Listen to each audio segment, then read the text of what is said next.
Prof, jangan-jangan selama ini memang hanya tidak terbongkar saja, Prof? Oh iya, bukan hanya tidak terbongkar selama ini, tidak dibongkar. Q&A, karena setiap pertanyaan selalu ada jawaban. Dipandu oleh Yohana Margareta.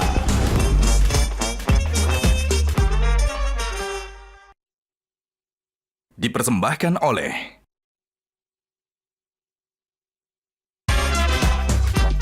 Panelis kita hari ini. Dan antara ini nggak ada di janji politiknya Prabowo. Tiba-tiba barangnya muncul. Ini sebenarnya rencana siapa? Awal-awal jadi Menko, saya sebenarnya agak protes dua hal waktu itu, Prof. Satu soal Papua, yang kedua soal pembubaran Ormas. Wah.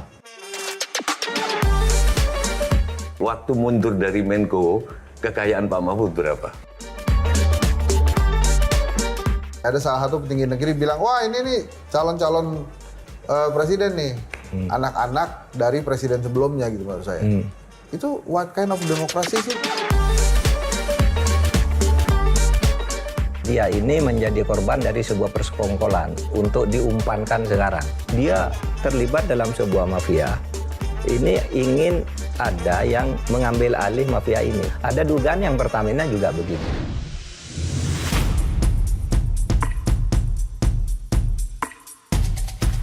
Gajah Duduk dipilih karena keunggulan dalam berinovasi, sehingga melekat di hati masyarakat secara turun-temurun. Perkembangan sarung sedemikian pesatnya, hingga sekarang tidak hanya digunakan pria sebagai outfitnya, tapi juga wanita di segala suasana. Sarung Gajah Duduk menawarkan kenyamanan yang sesungguhnya. Gajah Duduk hadir di setiap momen terbaik Anda. Sesuai dengan tagline kita, sarung Gajah Duduk adalah legenda Nusantara. Sarung adalah budaya kita, sarung adalah Indonesia.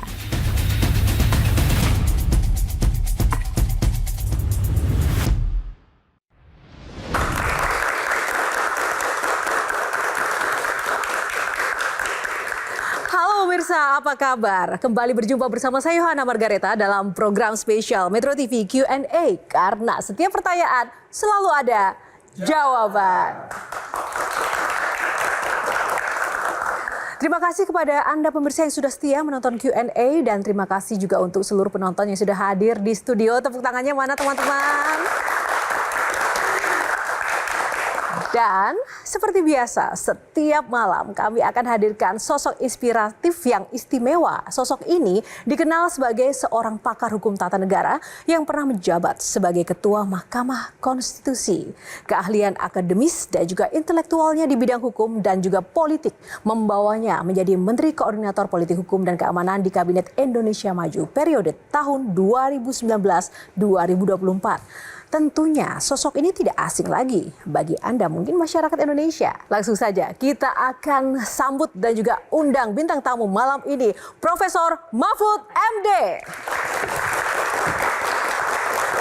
Lebih meriah lagi boleh?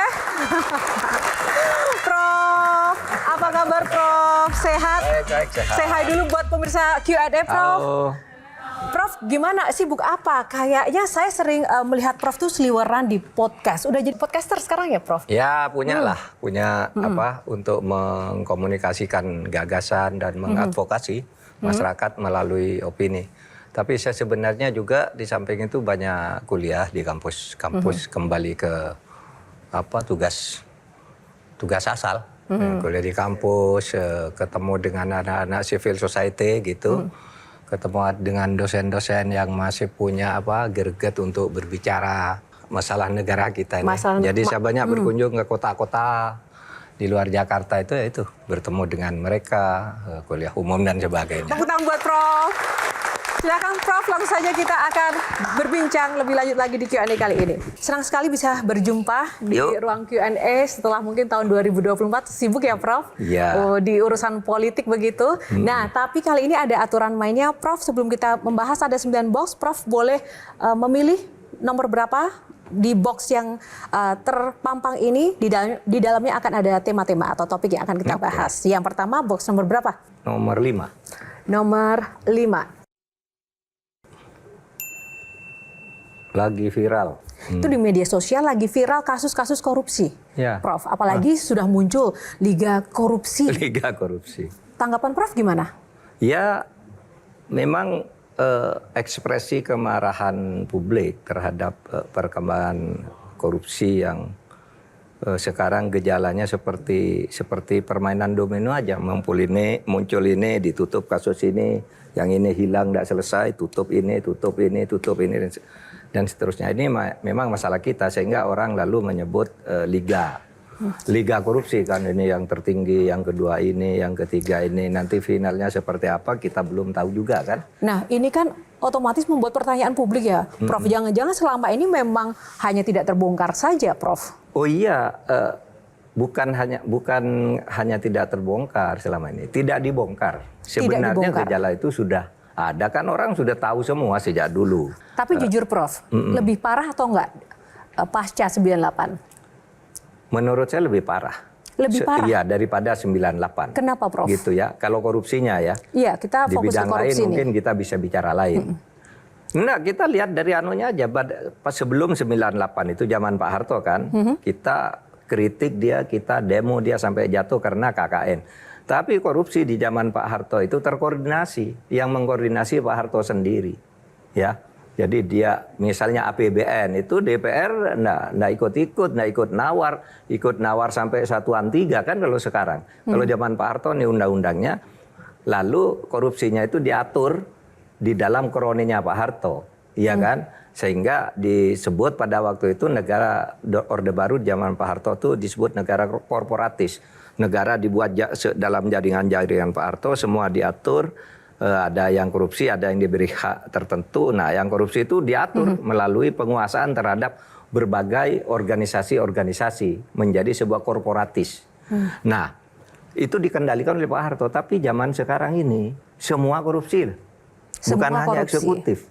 Dulu kita kaget kalau ada orang Mahkamah Agung, pengadilan itu korupsi itu ributnya bukan main dulu zaman Pak Harto. Nggak ada yang berani. DPR dulu nggak bisa flexing gitu ya. Dulu DPR tuh zaman Pak Harto kalau misalnya orang yang seminggu sekali pulang ke Jogja atau ke Surabaya itu naik kereta loh, ke Semarang naik kereta. Sekarang nyewa pesawat juga banyak tuh DPR. Yang salah di mananya? Ya kita semua mungkin terlalu liberal. Mari kita diskusikan nanti. Anda tahu pengawas-pengawas itu sekarang terlibat korupsi semua dari lembaga yang harus diawasi. BPK misalnya, BPK itu sudah jelas tuh keterlibatan korupsinya, sekurang-kurangnya sudah ada 2 yang masuk penjara sekarang kan. Mahkamah Agung, Hakim Agung ada yang ditangkap tangan dan sebagainya, sekarang banyak. Di Mahkamah Konstitusi juga ada gitu. Jadi semua lini sekarang harus ada perubahan. Dengan cara seperti apa? Ya mari kita bicarakan, karena banyak Menurut alternatif Prof, perubahan. Kalau yang saya paling kunci? perubahannya sekarang yang paling kunci begini. Kalau saya ya, tinggal Pak Prabowo presiden sekarang. Apa yang dipidatukan, koruptor akan dikejar sampai ke mana? Antartika. Ke Antartika, sampai ke lubang tikus dan sebagainya. Sekarang laksanakan, karena koruptor itu kan ada di depan dia semuanya. Gitu. Maksudnya di depan dia itu Iya, di sekeliling dia banyak yang sudah diinggasikan oleh publik, sudah pernah menjadi bermasalah, dipanggil oleh aparat penegak hukum dan sebagainya. Nah itu dikelirkan semua. Nah yang kedua yang sudah muncul ini jangan didukung habis-habisan, tiba-tiba balik. Misalnya apa? Kasus judi online. Itu kan sudah jelas ribut mengarah ke si A, ini otaknya sekarang hilang. Pagar laut sama kan? Wah rame ini atas dukungan Pak Prabowo akan ini. Nah sekarang nih anti klimaks. Pertamina juga kan udah mulai balik nih. Wah kemarin ribut balik lagi nih sekarang. Katanya enggak, Pertamina enggak salah ini. Sudah mulai begitu kan? Sudah mulai dilokalisir ke orang yang terlanjur. Seakan-akan penindakan ini hanya karena keterlanjuran dibuka gitu. Lalu mau balik lagi berbagai cara. Ini pandangan saya yang melihat posisi presiden seperti itu. Tapi saya tidak tahu kesulitan politis apa yang sekarang merasa ada kesulitan presiden. Politis yang dihadapi Pak Prabowo? Menurut saya secara umum, karena di negara ini terjadi saling sandra. Kalau saya misalnya akan menyelesaikan ini kasus besar, sesudah dep gitu, diselidiki ternyata ada famili saya, ada anak saya, ada istri saya, itu istri saya punya saham, istrimu punya saham di sini loh. Anakmu dulu yang dirikan ini loh. Mundur lagi nih. Dibelokkan ke orang yang sebenarnya kemudian apes. Bukan hanya, sehingga saya sering berpikir, pemberantasan korupsi di negeri ini hanya kena terhadap orang-orang yang apes, bukan karena sebuah rencana Contoh kasus sekarang yang apes itu menurut Prof siapa? Ya, yang ditangkap itu apes. Seperti siapa? Lurah Kohot itu siapa? Arsin ya, itu apes. Yang ini Siahaan dan kawan-kawan ya apes gitu. Karena sebenarnya kalau mereka tahu semua peta persoalannya itu, ini tidak akan terungkap kan gitu. Ini apes terungkap duluan, terlanjur terungkap, udah ini aja yang jebloskan ke pendara, yang lain diamankan kan gitu. Ada orang yang menjadi otak oligarki yang datang ke Menteri KKP mengatakan, sudah bilang aja saya yang Arsin mau bayar, nanti uangnya dari saya.